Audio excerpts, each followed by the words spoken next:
बाहों में चली आओ सनम। सूर्य अस्त हो रहा था। उसकी अंतिम सुनहरी किरणें खिड़की से होकर कमरे में फैल रही थीं।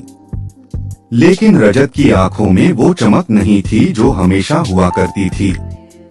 उसका कमरा कभी खुशियों और हंसी से गूंजता था, आज एक अजीब सी खामोशी में डूबा था। मेज पर रखी पायल, जिसकी हल्की सी झंकार भी उसे अपनी ओर खींच लेती थी, आज बस एक खामोश निशानी बनकर पड़ी थी। ये पायल उसकी रिया की थी।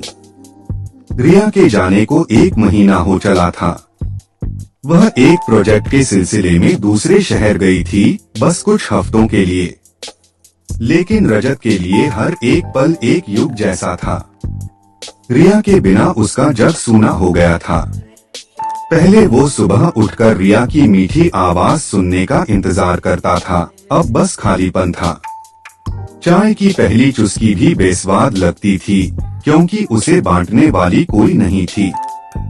बाहों में चली आओ सनम, मुझसे दूर न रहो, ये शब्द उसके होठों पर अनजाने में ही आ जाते थे। वह जानता था कि रिया को भी उसकी याद आती होगी, लेकिन दूरी का ये एहसास उसे हर पल कचोटता था। शामें सबसे मुश्किल होती थीं। जब शहर की रोशनी जगमगा उठती थी, तब रजत को रिया की आंखों की चमक याद आती थी। वो दोनों अक्सर बालकनी में बैठकर तारों को देखते थे, एक दूसरे के हाथों में हाथ डाले हुए। अब वो तारे भी उसे अकेलेपन का एहसास कराते थे। एक दिन रजत ने अपने फोन में रिया की तस्वीरें देखना शुरू किया। हर तस्वीर में उसकी मुस्कान, उसकी हंसी और उसकी चुलबुली आंखें उसे पहले से कहीं ज्यादा याद आने लगी।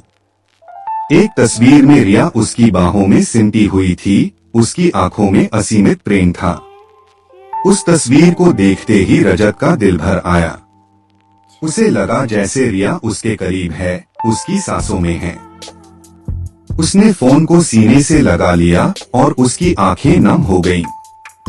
उसे याद आया वो दिन जब रिया ने पहली बार उससे कहा था, रजत तुम मेरी दुनिया हो, तुम्हारे बिना मेरा कोई अस्तित्व नहीं।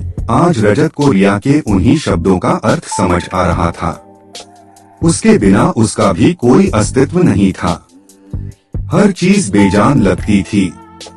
खाना पीना, काम करना, सब कुछ एक यांत्रिक क्रिया बन गया था। उसने रिया को फोन लगाया। घंटी बजती रही और फिर रिया की आवाज आई, हाँ रजत।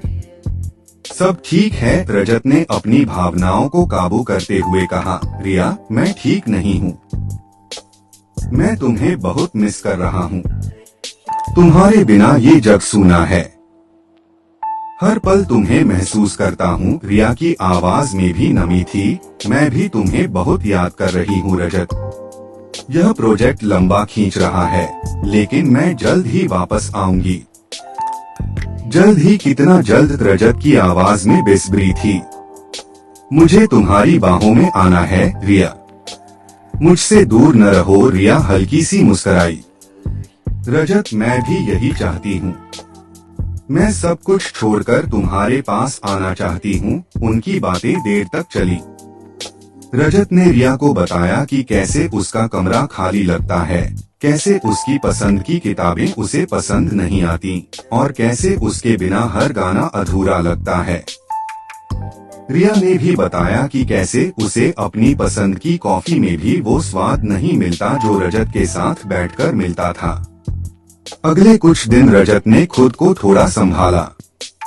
रिया से बात करने के बाद उसे थोड़ी हिम्मत मिली थी। वह जानता था कि रिया भी उतनी ही बेचैन है जितनी वह।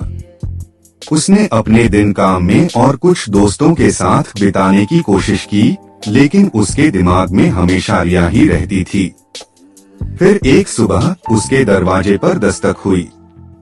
रजत ने सोचा कि शायद दूध वाला होगा, लेकिन जब उसने दरवाजा खोला तो उसकी आंखें खुली की खुली रह गईं।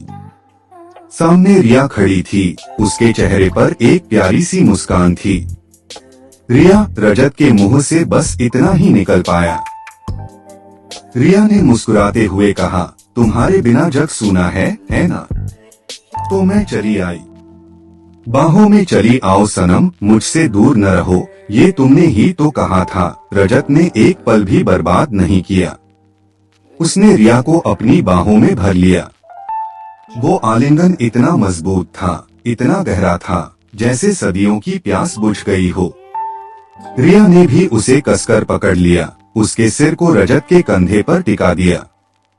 उस पल में दुनिया की सारी उदासी, सारा अकेलापन गायब हो गया। सूरज की किरणें फिर से चमक उठीं, पक्षियों का कलरव फिर से मधुर लगने लगा और कमरा फिर से खुशियों से भर गया। रजत को लगा जैसे उसकी आत्मा फिर से अपने शरीर में लौट आई हो। हाँ, सचमुच उसके बिना जग सूना था और अब रिया की बाहों में उसका जग फिर से पूरा हो गया था।